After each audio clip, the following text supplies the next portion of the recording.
नमस्कार दोस्तों, रहस्यों से भरी दुनिया में आपका स्वागत है।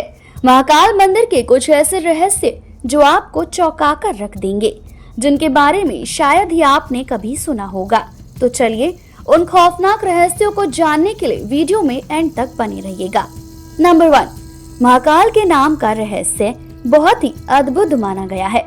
दरअसल महाकाल का शिवलिंग तब प्रकट हुआ जब महाकाल को एक राक्षस का अंत करना था, और तभी अवंती नगरी उज्जैन में महाकाल शिवलिंग के रूप में राक्षस के अंत के लिए प्रकट हुए, और काल के अंत तक ये शिवलिंग यहीं रहेंगे, इसलिए इन्हें महाकाल कहा जाता है।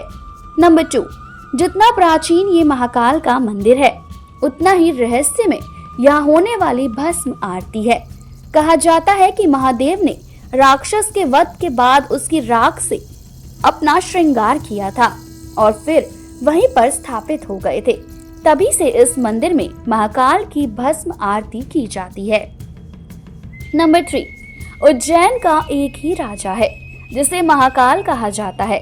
कहा जाता है कि यहाँ कोई राजा, मंत्री या प्रधानमंत्री रात में नहीं रुक सकता है, और जो भी कोई रुकने का साहस करता है उसे दुर्भाग्यवश कोई संकटों का सामना करना पड़ता है और आखिर में मारा जाता है। ऐसे में बहुत से उदाहरणों के साथ पौराणिक कथा में बताया गया है।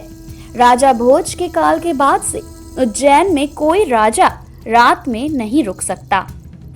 नंबर 4, उज्जैन के इस महाकालेश्वर मंदिर में चिता की भस्म से महाकाल की आरती की जाती थी, और चिता की भस्म से ही महाकाल का श्रृंगार भी किया जाता था। कहा जाता है कि एक समय पर शमशान में कोई चिता नहीं थी, तब मंदिर के पुजारी ने अपने ही पुत्र की बलि देकर उसकी चिता से भस्म की आरती की थी, और पुजारी के इस बलिदान से महादेव बहुत प्रसन्न हुए थे।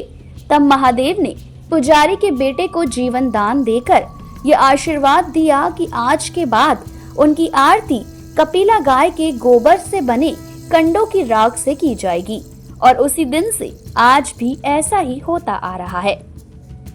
नंबर 5, हमारे भारत में शिवजी के जितने भी मंदिर हैं, उन सभी मंदिरों में शिवलिंग का मुख उत्तरी दिशा की तरफ है, लेकिन उज्जैन के महाकालेश्वर मंदिर एक ऐसा लौता मंदिर है जिसमें शिवलिंग का मुख दक्षिण की ओर है, इसलिए इन्हें दक्षिणी मुख्य महाकाल के नाम से भी जाना जाता है।